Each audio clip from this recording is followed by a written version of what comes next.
Welcome back to Books with Bolton. Today we are reading Enemy Pie by Derek Munson, illustrated by Tara Collin King.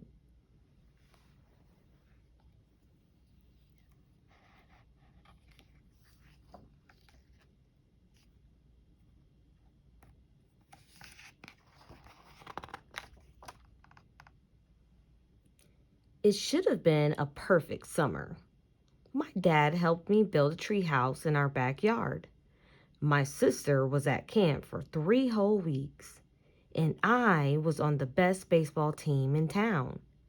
It should have been a perfect summer, but it wasn't.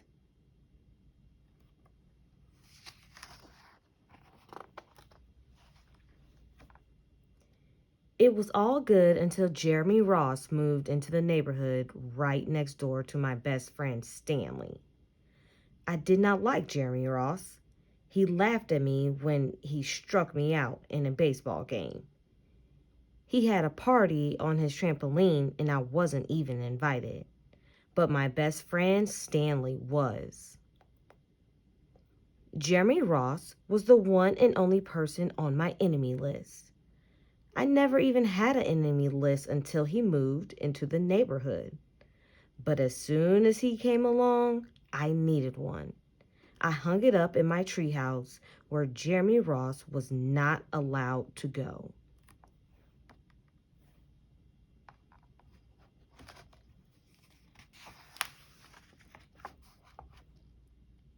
Dad understood stuff like enemies. He told me that when he was my age, he had enemies too. But he knew of a way to get rid of them. I asked him to tell me how. Tell you how? I'll show you how, he said. He pulled a really old recipe book off the kitchen shelf. Inside, there was a worn-out scrap of paper with faded writing. Dad held it up and squinted at it. Enemy pie, he said, satisfied.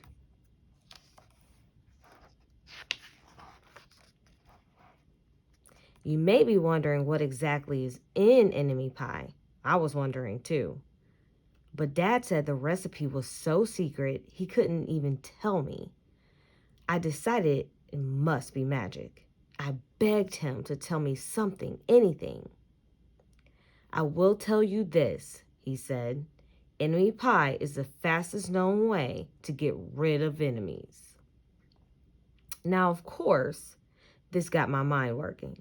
What kinds of things, disgusting things, would I put into a pie for an enemy?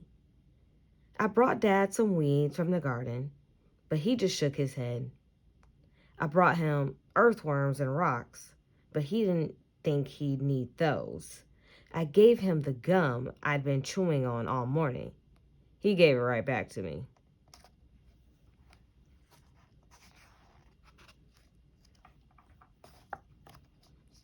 I went out to play, alone.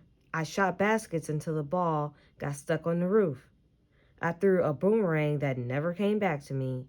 And all the while, I listened to the sounds of my dad chopping and stirring and blending the ingredients of enemy pie. This could be a great summer after all. Enemy pie was going to be awful. I tried to imagine how horrible it must smell, or worse yet, what it looked like. But when I was in the backyard looking for ladybugs, I smelled something really, really, really good. And as far as I could tell, it was coming from our kitchen. I was a bit confused.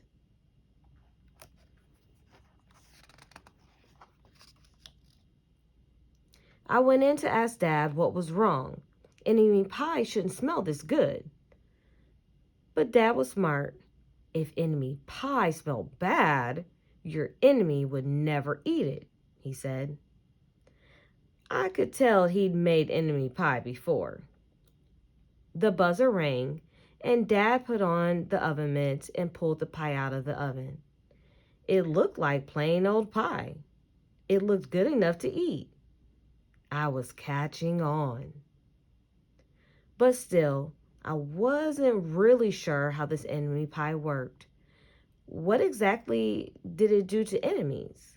Maybe it made their hair fall out or their breath stinky. Maybe it made bullies cry. I asked Dad, but he was no help. He wouldn't tell me a thing. But while the pie cooled, he filled me in on my job.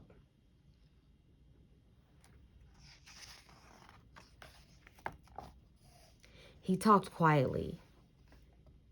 There's one part of enemy pie that I can't do. In order for it to work, you need to spend a day with your enemy.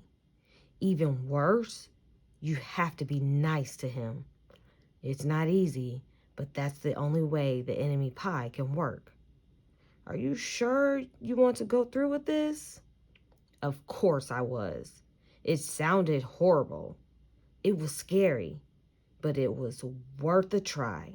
All I had to do was spend one day with Jeremy Ross. Then he'd be out of my hair for the rest of my life. I rode my bike to his house and knocked on the door.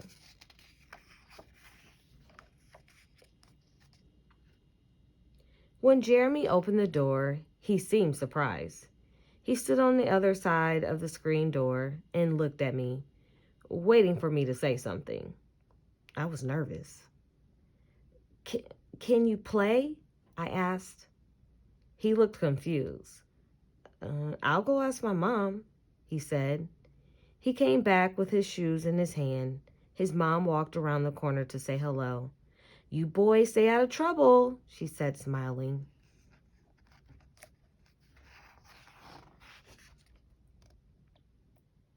We rode bikes for a while and played on the trampoline. Then we made some water balloons and threw them at the neighbor girls, but we missed. Jeremy's mom made us lunch. After lunch, we went over to my house. It was strange, but I was kind of having fun with my enemy. He almost seemed nice. But of course, I couldn't tell Dad that since he had worked so hard to make this enemy pie. Jeremy Ross liked my basketball hoop. He said he wished he had a basketball hoop, but they didn't have room for one. I let him win a game just to be nice.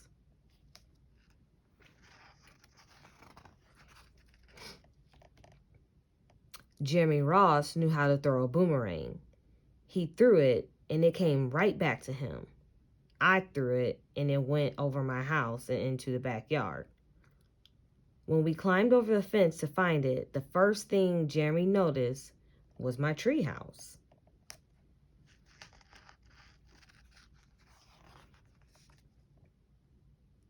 My treehouse was my treehouse. I was the boss. If my sister wanted in, I didn't have to let her. If my dad wanted in, I didn't have to let him. And if Jeremy wanted in, can we go in? He asked. I knew he was going to ask me that. But he was the top person, the only person on my enemy list. And enemies aren't allowed in my treehouse. But he did teach me to throw a boomerang. And he did have me over for lunch. And he did let me play on his trampoline. He wasn't being a very good enemy. Okay, I said, but hold on. I climbed up ahead of him and tore the enemy list off the wall. And I had a checkerboard and some cards in the treehouse, and we played games until my dad called us down for dinner. We pretended we didn't hear him, and when he came out to get us, we tried to hide from him, but somehow he found us.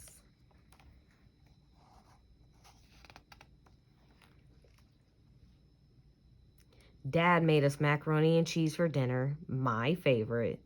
It was Jeremy's favorite too.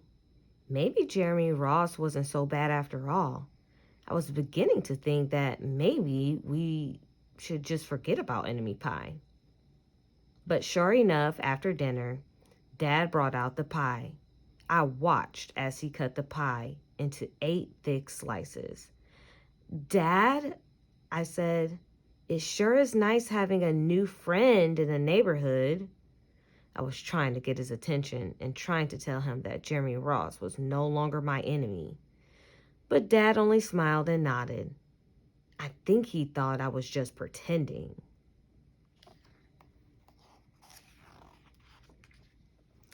Dad dished up 3 plates side by side with big pieces of pie and giant scoops of ice cream.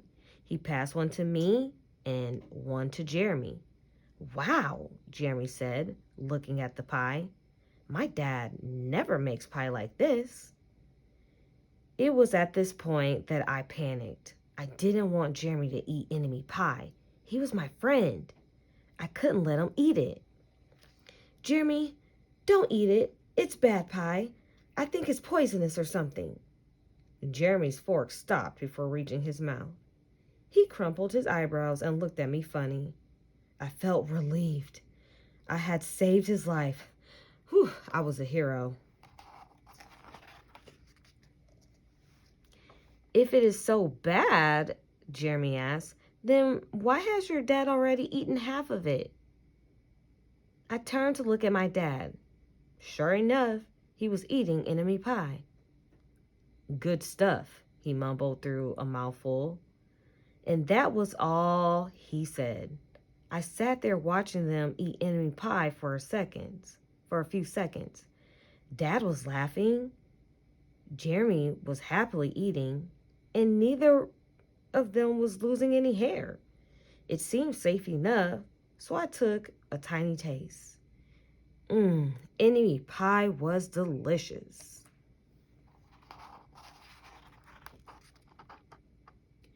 After dessert, Jeremy rode his bike home, but not before inviting me over to play on his trampoline in the morning.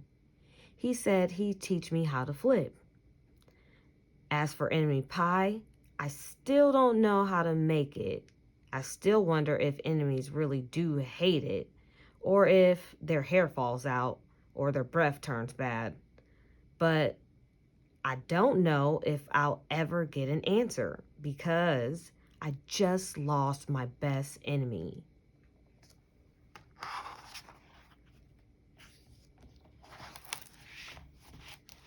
Okay, friends, I hope you enjoyed our story, Enemy Pie. Don't forget to like this video if you enjoyed the story and hit the subscribe button.